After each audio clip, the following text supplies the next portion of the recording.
बिना सतनाम का बिना बेरा ये सतलोक जाएंगे। वही सतलोक वही सचखंड, एक बार थोड़ी सी झलक दिखानी पड़ेगी।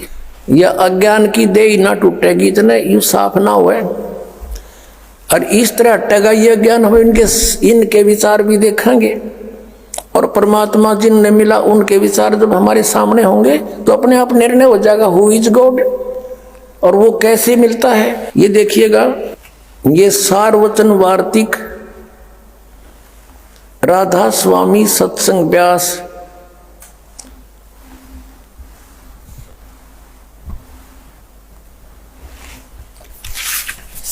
अब यहां देखिएगा मुद्रक हैं जगदीश चंद्र सेठी सेक्रेटरी राधा स्वामी सत्संग व्यास डेरा बाबा जयमल सिंह पंजाब। मुद्रक हैं लक्ष्मी ऑफसेट प्रिंटर दिल्ली। इसकी भूमिका से स्पष्ट है कि सारवचन राधा स्वामी वार्तिक हजूर स्वामी जी महाराज के वचनों का संग्रह है। बस हम ज्यादा ना पढ़े। ये स्वामी जी महाराज कौन है? स्वामी जी महाराज का शुभ नाम सेठ शिवदयाल सिंह जी था। ये शिवदयाल जी जो भूत बन के बुक्की में बोल रहा था, अभी दिखाया था आपको। आपने 25 अगस्त 1818 में आगरा शहर में जन्म लिया। आपके पिताजी का नाम सेठ दिलवाली सिंह जी था, माताजी का नाम महामाया जी था। आपके पूर्वज पंजाब के रहने वाले थे और घर में गुरु ग्रंथ साहिब का पाठ किया जाता था। आपके माता पिता हाथरस के प्रसिद्ध संत तुलसीदास जी के भगत थे और स्वामी जी महाराज यानी शिवदयाल जी ने भी तुलसी साहिब जी की काफी संगत की थी। हाथरस वाले तुलसीदास जी की, जय गुरुदेव वाले के नहीं, हाथरस वाले की, ये यहाँ लिखा है इन्होंने।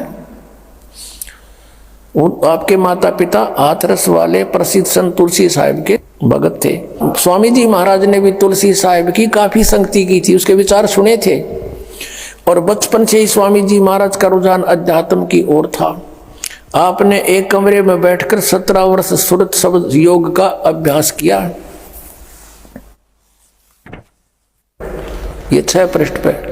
और सन 1861 में बसंत पंचमी के दिन खुले तौर पर हम सत्संग और सूरत शब्द योग का उपदेश शुरू किया। अब देखो, कहते हैं 18 वर्ष तक एक बंद कोठड़े में बैठकर सूरत शब्द का अभ्यास किया, डले डोए, और फिर 1861 में सत्संग शुरू किया। वो सत्संग के शुरू किया भी दिखाता हूँ इसके अमृत वचन।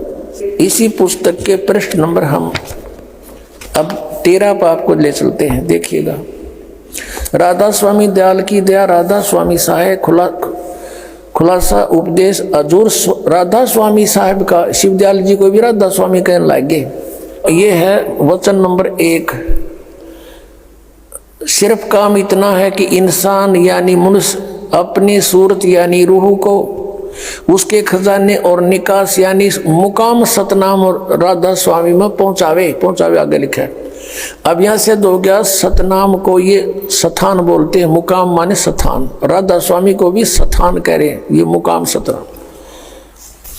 अब यहाँ देखो 14 पृष्ठ पे, ये तो शिवदयाल जी के परम धनी के वचन हैं। अब हम तीसरा देखेंगे, तीसरा वचन इनका। जितने आचार्य महात्मा और अवतार और पैगंबर हर एक मजहब में हुए, वे सब अपने अभ्यास के जोर से अंतर में तरफ मुकाम असली के चले। सिर्फ संत मंजिल 5वीं यानी सतनाम पे। अब मंजिल 5वीं मंजिल सतनाम बताओ, सथान, मंजिल माने सथान, या इनका शब्दार्थ कर रखे है। सिर्फ संत मंजिल 5वीं यानी सतनाम में, सतनाम सथान हो गया सिद्ध। और कोई बिरले संत मंजिल 8वीं यानी राधा स्वामी पद तक पहुंचे, राधा स्वामी भी सथान सिद्ध हो गया।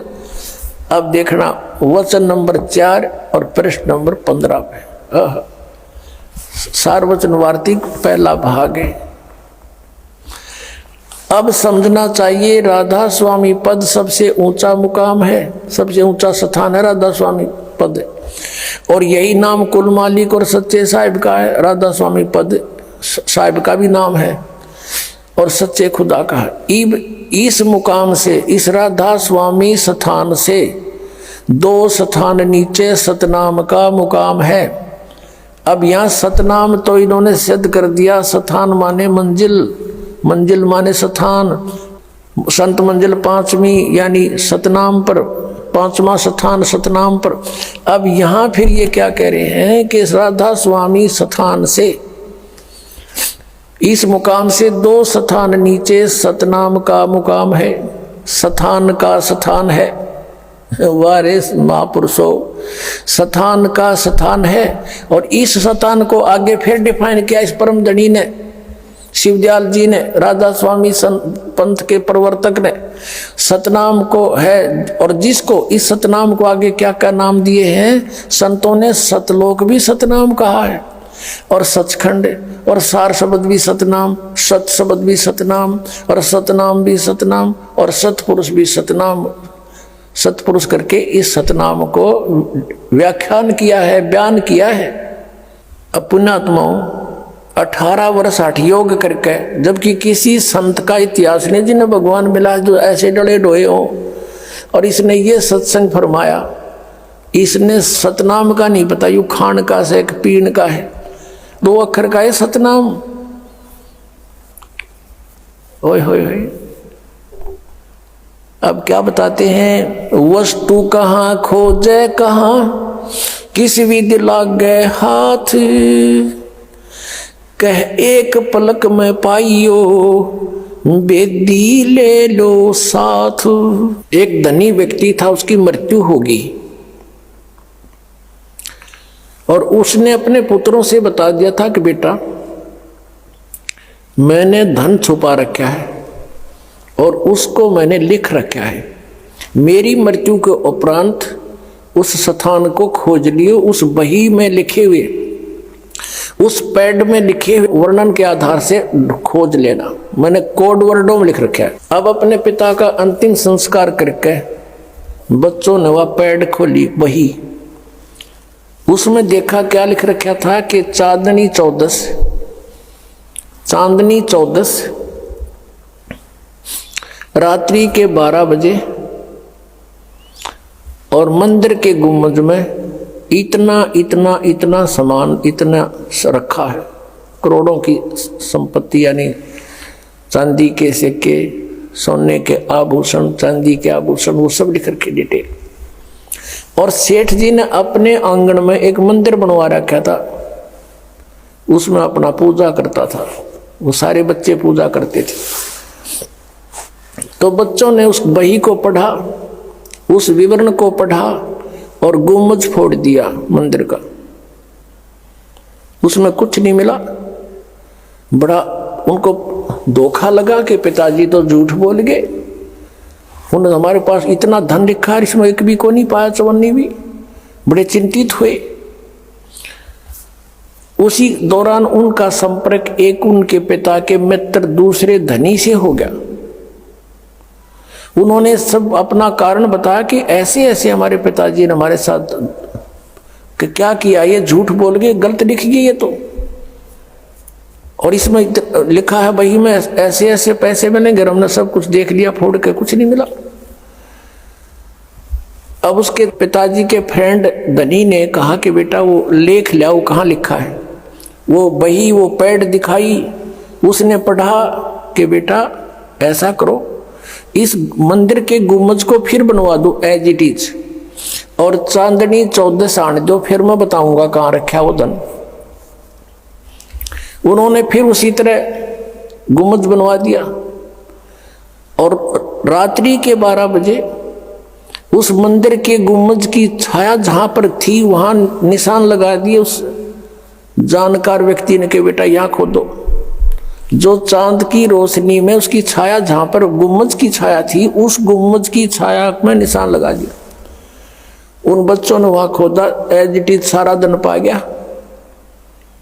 तो परमात्मा कहते हैं वस्तु कहाँ ये खोजें कहाँ, किस विध लागे हाथ, एक पलक में पाइयो वेदी ले ले साथ। ये सारे गुम्बद फोड़ने थे, इनको कख नहीं पता था। सदग्रंथों को उठा के ये प्रभु पा के ये संत बन गए और सतनाम का पता नहीं, ये तो गुम्मज फोड़ गए इनने। और ये धन दब रहा था, कहाँ इस दास को हाथ लग गया। ये सतनाम 2 अक्षर का है, इसमें एक ओम मंत्र है और एक वो तत् है सांकेतिक, और आदि नाम इन दोनों से भी भिन्न है, उसमें ना कति मोक्ष नहीं। इन सभी इन तीनों मंत्रों से ओम तत् सत, ओम तो सार्वजनिक है, तत् और सत ये सांकेतिक है।